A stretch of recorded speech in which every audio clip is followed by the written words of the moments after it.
welcome to another out and about video. And today is a special one because it's Halloween, October the 31st 2021. And today I brought you out to a little village called Woodplumpton, and this is the story, or it's going to be the story of the last of the Lancashire witches.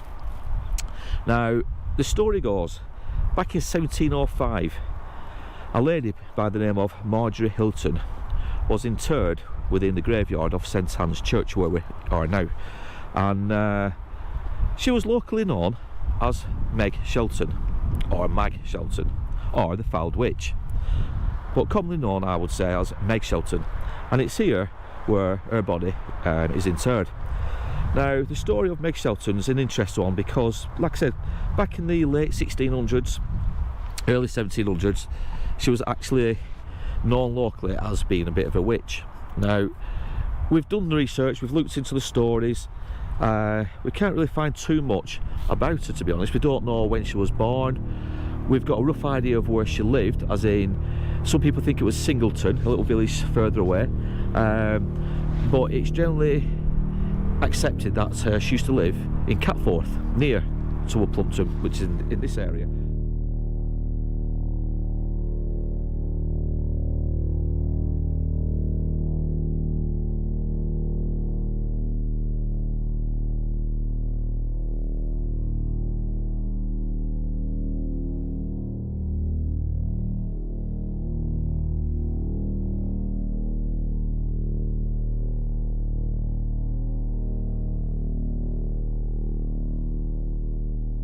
So who was Meg Shelton? Well, by all accounts, she was the last of the Lancashire witches, and she came, I think it was just about 100 years, shortly before 100 years, since the Pendle witches and the Salisbury witches, the infamous trials that took place in the early part of the 1600s. So we're talking late 1600s, early 1700s now, when Meg Shelton was alive. Now, obviously witchcraft was still very much prominent in these parts of Lancashire. You know, tensions were still a bit high, emotions were raw, and people had a lot of trust and distrust, not only in the actual locals who lived in these parts, but also obviously with strangers. Now with poor Meg, it seems that she had a rough life as it was.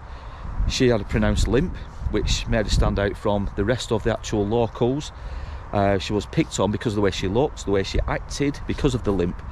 Now, as for being a witch, it's very hard to actually come to that conclusion. I mean, there's not much in the actual local papers, you know, when you dig out these local papers from the time, there's actually no reports of anything other than the odd wives' tales, if you will.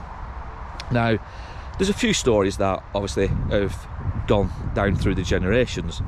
One of them being that she used to transform herself, she could change into inanimate objects, and on one occasion apparently she turned herself into a sack of corn. Now she did this and she hid herself in a farmer's barn so she could steal, obviously, milk, corn, whatever, eggs maybe, but the farmer was wise to this and he took hold of a pitchfork, and then what he did then, he proceeded to actually prod at all the sacks of coins that he had, because he knew he had some too many, or one too many. And when he came to the actual sack of corn that Meg had supposedly transformed into, she gave out a huge scream, and then she obviously ran from the barn back to where she lived in a cottage. As I was talking about Meg having a pronounced limp, now this could have been caused naturally, you know, while she was still in her mother's womb. She might have been born with a disclated hip, or she could have had an accident. But the tale goes that Meg, because of what had gone on with the farmer and the pitchfork turning herself into corn, she was being picked upon by the locals over at Cuckoo Hall. Cuckoo Hall is further in the distance, but she couldn't, she felt like she couldn't live there anymore, so she made a deal, or a pact, with William Haydock, Squire William Haydock of Cotton. Now again, I keep saying it, but the tale is supposed to go as follows. So she got a limp because she made this pact with William Haydock, and she said to him, because basically he was complaining that there was no hares on his farmland, on his property for his hounds to chase. All the hares, the rabbits, etc. have all gone.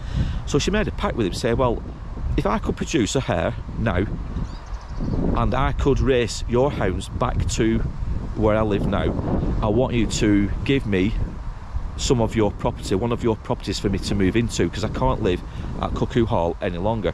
So William turned around and said, well, if you can do that, you can beat my hounds to where you live now, I will honour that bet. But on the condition, now Meg turned around and said, as long as you don't release the black hound. Now, he had some hounds, and one of them was supposed to be really, really vicious, and it would have been very risky for Meg to have raced this hound. But the squire, William Haydock, didn't honour this part of the bet, and obviously she turned herself, or she produced the hare, I should say. The hare beat the hounds to where she lived, but the black hound had also caught up with her, and as the hare had made it into the cottage where obviously Meg was living, the hound has grabbed hold of her hind leg and took a chunk out of it. And shortly after, Meg arrived at the door of a cottage with a pronounced limp, and that limp stayed with her forevermore.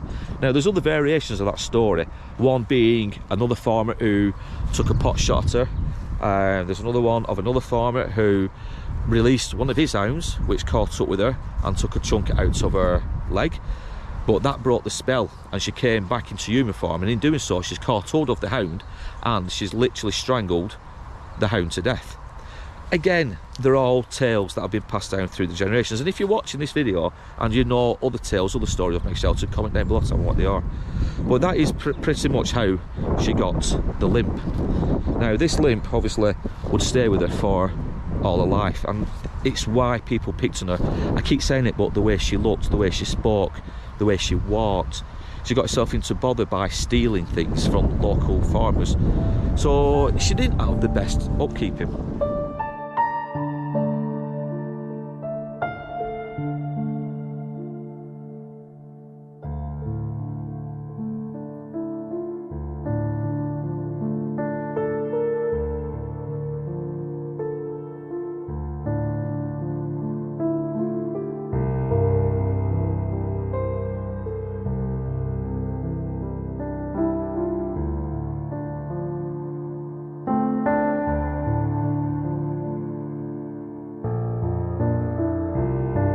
So let's take a look up at where Meg Shelton is interred now.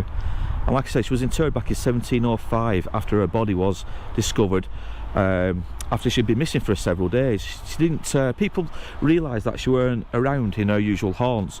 So some locals went to the cottage where she lived and they found her body sadly crushed between a barrel and a wall.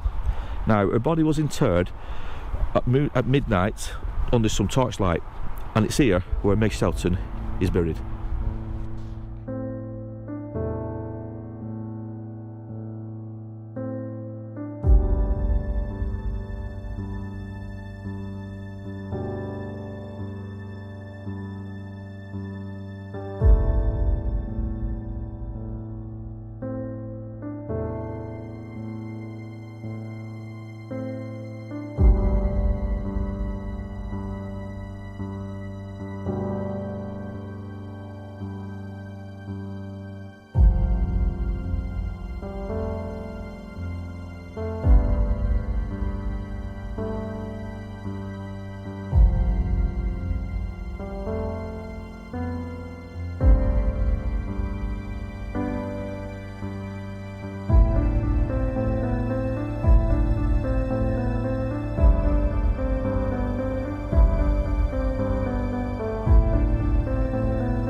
Strange story, because it seems that when her body was interred, she wouldn't lie peacefully. Now, the story goes that on some occasions after her body was placed in the ground, the following morning her body was also found like it's dug its way out of the ground, and it was at the side of where she was buried. So they buried her 3 times, and in doing so, I think it was the vicar of this area, the vicar of the parish of Cottam, he went to where she used to live to like exorcise the spirit from her property. And then when they buried her the 3rd time, they buried her upside down, so she's facing downwards, because local residents thought, well, if she came back again, tried to crawl the way back out, she's only going to crawl the way down towards hell. Now, again, it was apparently she was buried upside down in a narrow shaft, and then they put a huge boulder over the top. Now, for those interesting things like this, it is said that if you walk around Meg Shelton's grave 3 times, saying, I don't believe in witches, her hand will come from underneath to drag you back down to hell. Now, do I do it? I don't want to do it. Do we do it? Or do you believe in witches or not? So... I believe witches exist, but I don't believe witches exist to cast evil spells, if that makes sense. But yeah, apparently if you walk round her grave 3 times saying I don't believe in witches, her hand will come out of the ground to drag you down to hell.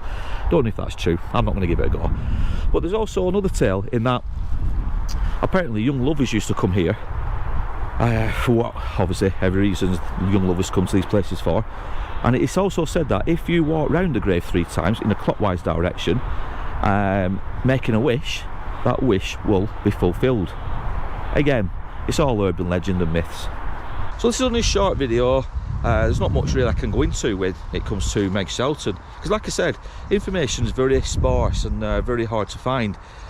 Like I said, I think I've gone through some of this story, some of the myths and legends of poor Meg. To me, it seems like she was just an old lady. Obviously, she was struggling by in life. You know, she had to make ends meet somehow, so she obviously resorted to stealing. But because of the way she looked at the time, you know, there were a lot of prejudice back in the day, like there is today, I guess. But to me, she was just a poor old lady who she couldn't survive, obviously, without stealing. And because of the way she looked, the way she talked, you know, she probably had a lot of anger towards locals, and obviously that didn't go down too well with them either. But other than that, it's a tale which obviously has stood the test of time, and I think kids of today are probably being told by the parents in these parts the story of Meg Shelton, the last of the Lancashire witches. But I hope you enjoyed this video. Like I said, it's only a short one, but yeah, if you ever want to visit here, it's in a little village called Woodplumpton, and it's on the outskirts of Preston. The churchyard is St Anne's Churchyard, and it's just, that is the church itself here, and Meg Shelton's grave is pretty much at the back end of the church, just on the pathway. As you can see, this is the pathway leading up, and Meg Shelton's grave is just literally, the point to it, it's round about there. So yeah, so if you ever get the chance to get to these parts, please, you know, do so. Come down and pay respects to Meg. If you like this video, please don't forget to give us a like, comment, subscribe. And as I always say at the end of these videos, take care and look after yourselves. I'll be back soon with another tale from the past.